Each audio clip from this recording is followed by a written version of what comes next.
السلام عليكم ورحمه الله وبركاته. اهلا بكم، انا عمرو محمود وده الفيديو 11 من كورس تعلم اساسيات ادوبي بريمير برو. الحلقه اللي فاتت اتعلمنا ازاي ننقل العناصر من مكان لمكان بحركه ناعمه واحترافيه لما عملنا ايز للكي فريم. النهارده هنكمل مع الكي فريم بس هنفتح بابين جداد هيخلونا نتحكم في العناصر بتاعتنا بشكل اكبر واجمل. هنتعلم ازاي نستخدم الكي فريم على خاصيتين مهمين جدا في الشغل بتاعنا، الروتيشن والاوباسيتي. الروتيشن يعني الدوران والاوباسيتي يعني الشفافيه. هنطبق على كل اوبشن لوحده وفي اخر الحلقه هندمجهم مع بعض علشان نشوف الابداع اللي انت هتعمله. انا بدات مشروع جديد وحطيت على التايم لاين اللوجو بتاعنا على خلفيه سوداء علشان تبقى كل حاجه واضحه. اول حاجه عايزين نعملها، عايزين اللوجو ده يلف لفه كامله. هحدد اللاير بتاع اللوجو على التايم لاين وكالعاده هنروح لقائمه افكت كنترولز. جوه قسم موشن هتلاقي تحت البوزيشن والسكيل خاصيه اسمها روتيشن. انا هنا هخليه يلف لفه كامله في خلال ثانيتين. زي ما اتعودنا هنروح بالبلاي هيد او بالسي تي اي على اول المقطع كده، وعند خاصيه روتيشن هنضغط على ايقونه ستوب ويتش او الساعه دي علشان نعمل اول كي فريم. ده معناه عند الثانيه صفر خلي الدوران صفر. انا بس بثبتك بالكي فريم ده. همشي بالسي تي اي لقدام لحد الثانيه 2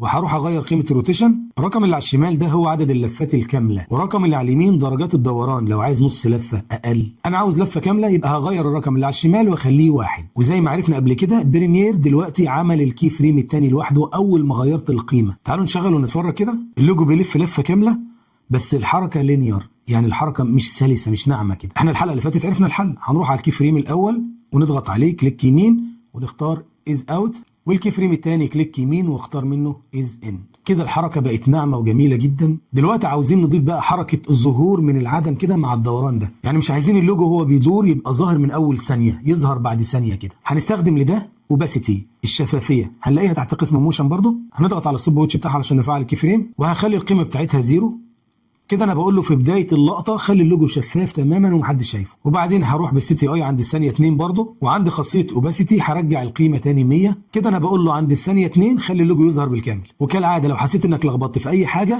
كنترول زد هيرجعك تاني. دلوقتي انا عندي 4 كي فريم، 2 للدوران و2 للشفافيه وشغالين مع بعض في نفس الوقت. هنتفرج على التاثير النهائي.